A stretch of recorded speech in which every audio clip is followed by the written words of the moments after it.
को खिल्ली में उड़ाता है, उनकी अपमान करता है, उनका निंदा करता है और प्रचार को स्वीकार नहीं करता और उनको पत्थरों से मारता है। मैंने कितनी बार कहा कि जैसा एक मुर्गी अपने बच्चों को अपने पंखों के नीचे छिपा लेती है, उसी प्रकार मैं भी मुर्गी की तरह तुमको अपने पंखों के नीचे लेने के लिए चाहता था। मैंने आह्वान दिया, तुमको पुकारा, लेकिन तुमने मेरा कहना नहीं माना, इसीलिए तुम्हारा घर क्या हो गया है, उजाड़ हो गया है। बोलो प्रभु यीशु मसीह की। प्रभु यीशु मसीह ने अपना उदाहरण किससे दिया, किसके साथ दिया? बोलिए, किसके साथ दिया? क्या प्रभु यीशु मसीह मुर्गी है? बोलिए, मुर्गी है? नहीं। जब मैं शुरू में इस वचन को पढ़ता था, मैं कंफ्यूजन होता था, यार मुर्गी के साथ क्यों तुलना किया गया? मुर्गी के साथ क्यों तुलना किया? क्या यीशु मसीह मुर्गी है? नहीं।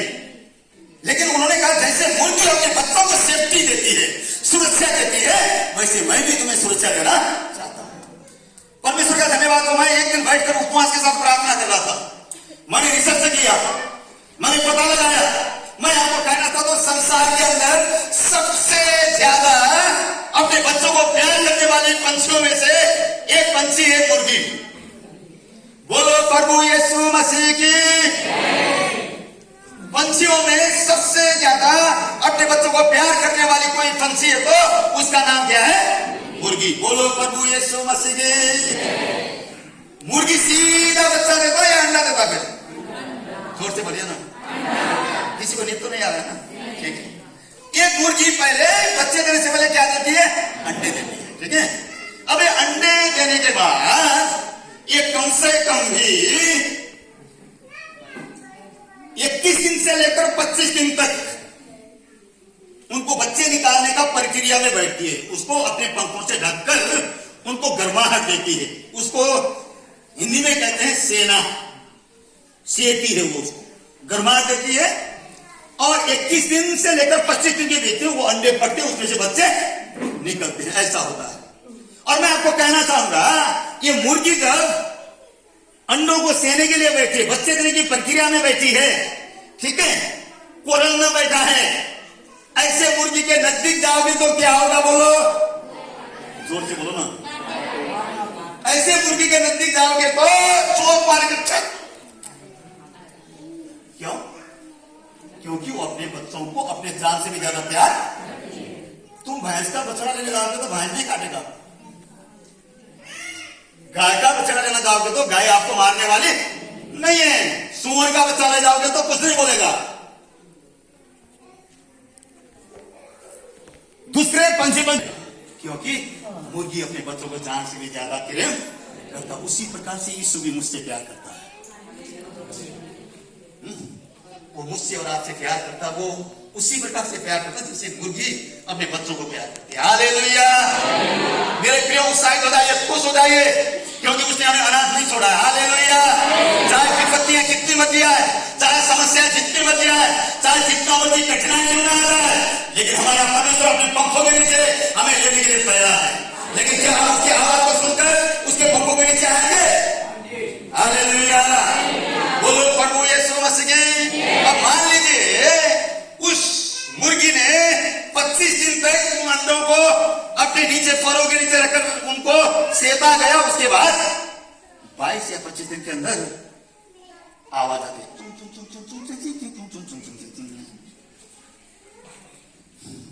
जिन्होंने मुर्गी पाला उनको पता है। ठीक है, तुम तो बराबर खाने वाले लोगों, मुर्गी का क्या पता। ठीक है, जो गांव वाले वो समझ सकते हैं, बाजार वाले भी समझ सकते हैं। रिसर्च करना। बोलो कभी समझ सके। 21 से लेकर 22-25 दिन के अंदर उसमें से आवाज आती है, चुम चुम चुम चुम चुम चुम चुम चुम, बच्चे बाहर आ गए हैं। अब ये मालिक को पता चलता था कि मुर्गी के अंडे फट गए, बच्चे बाहर आ गए हैं। अब बच्चे आ गए, इसलिए सीधा जाकर मुर्गी बाहर आ। ऐसे सीधा निकालने की कोशिश करें तो मुर्गी छोड़ेगा क्या? आंख निकाल के भाग जाएगा मालिक, क्योंकि इस तरह से नहीं मानेगा। फिर वो मालिक भी जाकर क्या बोलेगा? मुर्गी, मैं तुम्हारे बच्चों को बाहर निकालूंगा बेटा, मानो। ऐसे करने के बाद मुर्गी कौन सिलाता है, उसके बाद मुर्गी को निकालेंगे, फिर बच्चे को निकालेंगे। जबरदस्ती करेंगे तो वो क्या करेगा? अब उसके बाद ध्यान से सुनिएगा। उसके बाद ये मुर्गी अपने 12 बच्चे, कितने बच्चे? 12 बच्चे। उन 12 बच्चों को लेकर आंगन में क्या करता है? बच्चों को चराता है, ठीक है। कहीं कीड़ा मिल गया, कहीं मकोड़ा मिल गया, चोंच में लेकर आएगा, आप नहीं खाता, बच्चे क्या करते हैं? कितना प्यार करता है। अभी क्या हो रहा है? प्रभु यीशु मसीह यही तो कर रहा है, आपको चारा खिला रहा मेरे द्वारा। अभी जो हो रहा है ना वही हो रहा है। बोलो प्रभु यीशु मसीह की।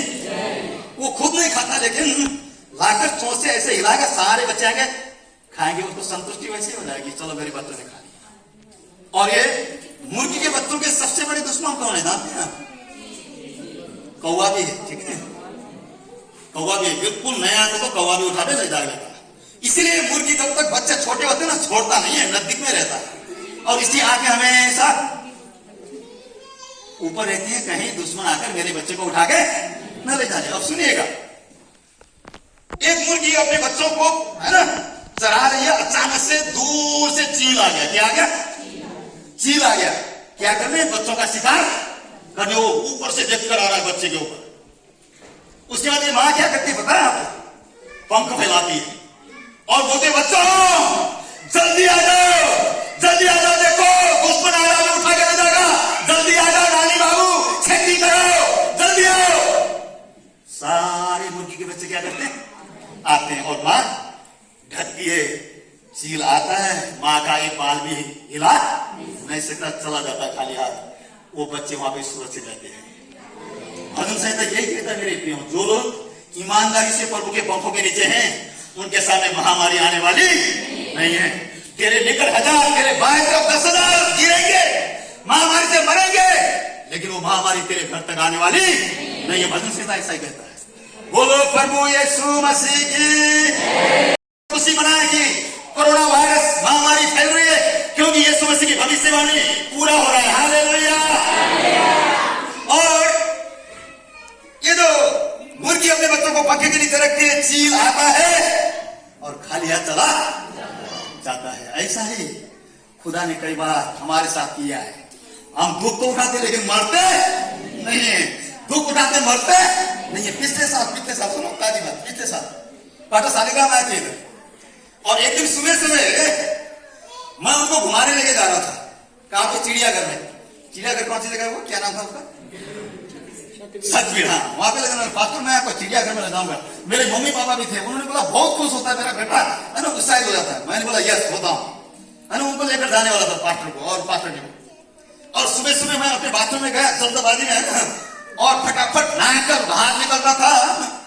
उसके बाद ऐसा सबको स्लिप किया, धम नीचे ला, 2 मंजिला घर हिला, तक नीचे आवाज गई, क्या हो गया? मैंने बोला गिर गया। सारे ऊपर आए। सारे कहा है? ऊपर आए। मैंने उठ के देखा, इधर यहां से रेसा निकल रहा है, और जिससे ना व्हाइट निकल रही है। मैंने बोला प्रभु क्या आज की यात्रा खत्म हो जाएगा क्या? और मैंने बोला चिंता मत कर। मैंने हाथ इधर रखा, इतने देर में पाठशालिग्राम आए। मेरी बात, चलो चलो डॉक्टर के पास चलो, आज घूमना कैंसिल, आज का यात्रा खत्म, अब चलो। मैंने बोला घबराने की जरूरत नहीं पाटिल, मेरा हाथ रख के प्रार्थना करो, घबराओ मत। मेरा हाथ फटा ही होगा, टूटा नहीं। हाथ रख के प्रार्थना करो। उन्होंने हाथ रख के प्रार्थना कर, फिर भी उन्होंने बोला नहीं नहीं डॉक्टर के पास तो जाना ही पड़ेगा, नहीं तो ऐसे हमें अच्छा नहीं लगेगा। आप मेहमान के रूप में हमें बोला आप गिर गए, आप आराम करो बेटा। मैंने बोला नहीं, मैं आराम नहीं कर सकता, मैं गाड़ी लेकर जाऊंगा, आपको घुमाऊंगा। मेरे पापा कहते हैं ये बहुत उत्साही आदमी, ये तो हाथ टूटने के बाद भी जाने के लिए तैयार। बोलो प्रभु यीशु मसीह की। उसके बाद मेरी पत्नी ने बोला नहीं नहीं डॉक्टर को देखा। वहां पे गांव में एक ना गांव वाला डॉक्टर था, ठीक है। कभी कभी गांव वाले अनपढ़ डॉक्टर बहुत अच्छा काम करते हैं, ठीक है। बड़े डॉक्टर के पास जाएंगे तो कोई ट्रीटमेंट करेगा, हमारा भरना करेगा, ठीक है। गांव वाला डॉक्टर था बगल में, उसके पास गया, भैया ये थोड़ा इधर हड्डी में खून हो गया है, ऐसे ये बंद हो सकता है क्या? उसने बोला जी सर हो सकता है। मैं बोला करो इसको, कोई खतरा तो नहीं है ना? नहीं लिख रहा, लोहे तो नहीं लगा था। मैंने बोला लोहा नहीं लगा, जमीन में लगा। उसने पता नहीं क्या क्या लाया, उसमें डालकर ना ये वो लाकर डाल दिया, पेंट ला के डाल दिया, चलो। उसके बाद मैंने गाड़ी स्टार्ट की, उनको पूरे जगह में घुमाया, ठीक है। चलिए शाम को आया, हाथ हिलाया। शाम को पास्टर कहते हैं यार तुम्हारे ऊपर परमेश्वर का बड़ा अनुग्रह है, इतनी गिरने के बाद तुम्हारा हाथ नहीं खुला जाता, वहां से होने के लिए हड्डी का तो बेटी गाड़ी चला। मैंने बोला यही तो कमाल, ठीक है, इसी को कहते हैं चार दीवारी है, इसी को कहते हैं पंखों के नीचे है। बोलो प्रभु यीशु मसीह की।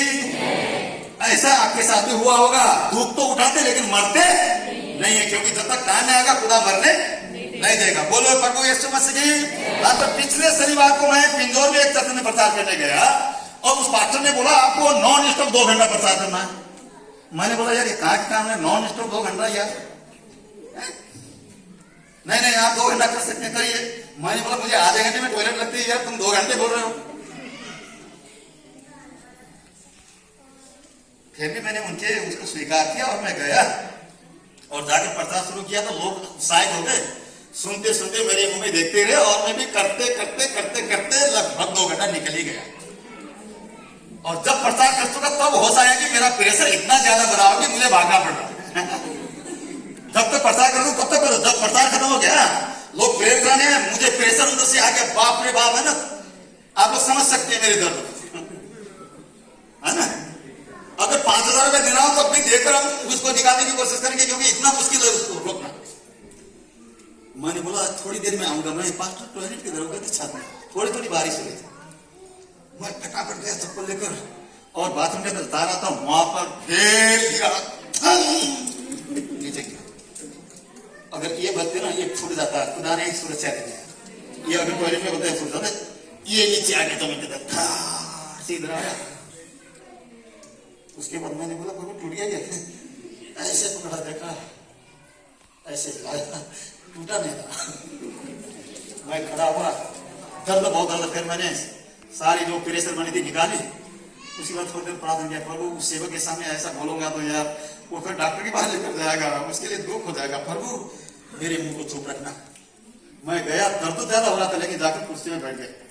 मेरी पत्नी ने देखकर समझ गई कुछ हो गया इसे। तो कहते क्या हो गया? जबरदस्त गिरा यार, लेकिन बोलना नहीं है, पर फिर वो पास्टर डॉक्टर भी लेकर जाएगा, है ना, उनको तकलीफ हो जाएगी। मैंने उनको बोला, अभी तक नहीं बोला। फिर उसके बाद शनिवार का दिन आए, इधर डॉक्टर की सभी दुकान बंद थी दिल्ली। फिर उसका शाम को मेरी पत्नी ने दूध में ना वो कच्चा हल्दी था, उसको डालकर पिलाया, ये खाओगे तो ये पूरा कंट्रोल नहीं जमेगा। ठीक है, मैं बोला ठीक है खिला दे। अगले दिन फिर संडे थी, उस दिन भी जाने की कोई बात नहीं हुई। फिर मंडे को खोली थी और फिर उसके बाद मंगलवार को मैं गया डॉक्टर के पास, नाम है 16। मैंने बोला प्रभु हे स्वामी, हड्डी टूटने को अभी भी दर्द होता थोड़ा। उसके बाद जब मैं डॉक्टर के पास गया, मैंने बोला सर ऐसा ऐसा था, मैं शनिवार को गिर गया, अभी 4-5 दिन हो गए, इधर थोड़ा पेन होता है सर, एक्सरा कराया? मैंने बोला नहीं कराया। लिख दूं? मैंने बोला हाँ लिख दो। उन्हें एक्सरा लिखा। उसके बाद जाकर मैंने एक्सरा कराया, आधे घंटे बाद रिपोर्ट आई और मैंने ले जाकर उसके सामने रखा। ऐसे उसने देखा, कहता कुछ भी नहीं। फिर भी उसने 5 दिन की दवाई की, दर्द कम हो जाए, अभी भी खाना। तो मैं कहता हूं कि हम पंखों के नीचे हैं। परमेश्वर, कई लोगों को बस थोड़ा सा फिसल में पांव टूट जाती है, ये टूट जाती है, लेकिन मैं पता नहीं कितनी बार गिरा हूं। हे प्रभु तेरा धन्यवाद हो, मैं तेरे पंखों के नीचे हूं। बोलो प्रभु यीशु मसीह की। और सिर्फ मैंने, आप भी सब परमेश्वर के पंखों के नीचे। हालेलुया। बोलो प्रभु यीशु मसीह की। तो इसीलिए परमेश्वर के पंखों के नीचे रहना बहुत अच्छा। भजन संहिता 91 अध्याय ऐसा कहता है कि जो परम प्रधान के छाए हुए स्थान में बैठा रहे, वो परम प्रधान के, है ना, शरण के नीचे ठिकाना पाएगा। बोलो प्रभु यीशु मसीह की। अब कल्पना कर लीजिए, 12 बच्चों को मुर्गी क्या कर रही है? जोर से बोलो ना, क्या कर रही? चला रही। अचानक से क्या आ गया? चील आ गया। और मुर्गी आवाज मारती नहीं मारती? कैसे मारती?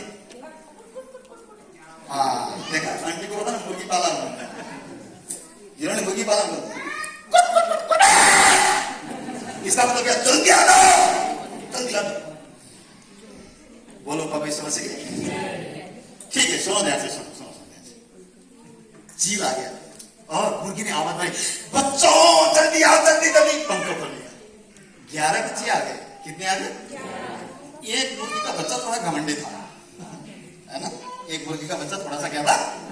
घमंडी था। उसने कोने से बोला, क्या कर लेगी? नहीं आऊंगा।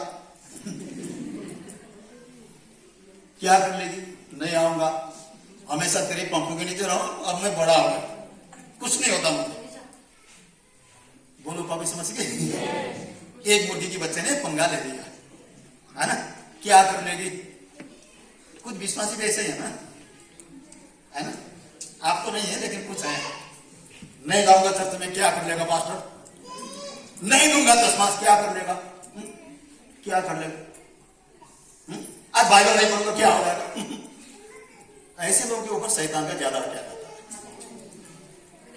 बोलो प्रभु यीशु मसीह, ऐसे लोगों के ऊपर शैतान का ज्यादा अटैक आता है जो पंखों के नीचे नहीं रहते हैं। ठीक है, कहना नहीं मानेंगे, उनको बोलेंगे पूरब जाओ भाई जी, वो कहेंगे नहीं नहीं पास्टर जी मैं तो पश्चिम में जाऊंगा। ऐसे लोगों के ऊपर शैतान का ज्यादा हमला होता है। अब देखिएगा 11 बच्चे आ गए, अब इसको भी बुला जल्दी आया, नहीं आऊंगा, क्या कर लेगी, नहीं आऊंगा। ठीक है, उसने 11 को क्या कर लिया, ढक लिया, चील आया, उसने देखा ये बाहर है, आज तो शिकार मुझे मिल गया बेटा, ठहर आ रहा हूं मैं। 11 को तो उसने ढक लिया, जो बाहर का घमंडी उसके सिर पर पकड़ा, कहा यहां पे पकड़ना है, इधर सिर में पकड़ा, उसके बाद ये चील ऊपर आसमान में लेकर जाता है और ये मुर्गी का बच्चा ची ची मम्मी मम्मी बचाओ बचाओ। क्या ये मुर्गी मां खुश होती है, बढ़िया हो गया तूने माना नहीं था ना, मर जा, ऐसे बोलती है? नहीं नहीं, ये 11 को छोड़ती है और कोशिश करती है मेरे बच्चे को दे, मेरे बच्चे को दे, ये कोशिश करती उड़ने की, लेकिन चील के समान उड़ने की ताकत मुर्गी के अंदर, अंतिम में उस बच्चे को ले जाकर वो खत्म कर देगा। प्रियो ध्यान से सुनिएगा, हमें पंखों के नीचे रहने की आवश्यकता है। हालेलुया। आज कई विश्वासी बोलते हैं हमारे जीवन में तो कोई आशीष नहीं है, हमें क्या फायदा है। प्रियो थोड़ा सोचिए, क्या आप पंखों के नीचे हैं? क्या आप कहना मानते हैं? क्या परमेश्वर के पैरों के नीचे आप हैं? सोचने की आवश्यकता है। बोलो प्रभु यीशु मसीह की। तो हमें उसकी आज्ञाओं को मानना है, उसके पंखों के नीचे जब हम रहेंगे शैतान हमें छू नहीं सकता। हालेलुया। बोलो प्रभु यीशु मसीह की। तो मैं लास्ट में आपको यही कहना चाहूंगा मेरे प्रिय मित्रों, समय बुरा है, आज ये तूफान बाहर चल रही है, समाज मसीहों का विरोध करता है, महामारियां फैल रही हैं, दिक्कतें आ रही हैं, आप अंदर से वैसे भी कमजोर और टूटे हुए हो, कंडीशन खराब है, लेकिन ऐसे हालात में आप अपनी ताकत से अपनी सेफ्टी से नहीं बच सकते, आपको पंखों के नीचे आना ही होगा। हालेलुया। मुझे पंखों के नीचे आना ही होगा, मुझे उसके छत्र छाया के नीचे आना ही होगा, ताकि मैं उस कृपा को प्राप्त कर सकूं जो कठिनाई के समय में खड़े होने की क्षमता देगा। हालेलुया। तो मेरे प्रिय मित्रों, मैं इस वचन के द्वारा आप लोगों को उत्साहित करना चाहता हूं, है ना। आप परमेश्वर के पंखों के नीचे रहें। परमेश्वर के पंखों के नीचे रहने का मतलब क्या है? उसकी आज्ञा को मानना, प्रार्थना में समय बिताना, आराधना में समय बिताना, चर्च के साथ लिंकों में बने रहना। अगर ऐसा करते हैं तो हमारा जो परमेश्वर समस्या में अपने पंखों के नीचे क्या करेगा? रखेगा, वो नष्ट होने नहीं देगा। हमारे दाहिने 1000 बाएं तरफ 10,000 मरेंगे, लेकिन हम मरने वाले नहीं है। खुदा हमारे चारों ओर हमारे जो सुरक्षा का गढ़ बनेगा। बोलो प्रभु यीशु मसीह की। तो मेरे प्रिय मित्रों, अंतिम में मैं यही आपको कहना चाहूंगा, क्या सचमुच में आप परमेश्वर के पंखों के नीचे हैं? अपने आप को थोड़ी देर जांचिएगा, आपको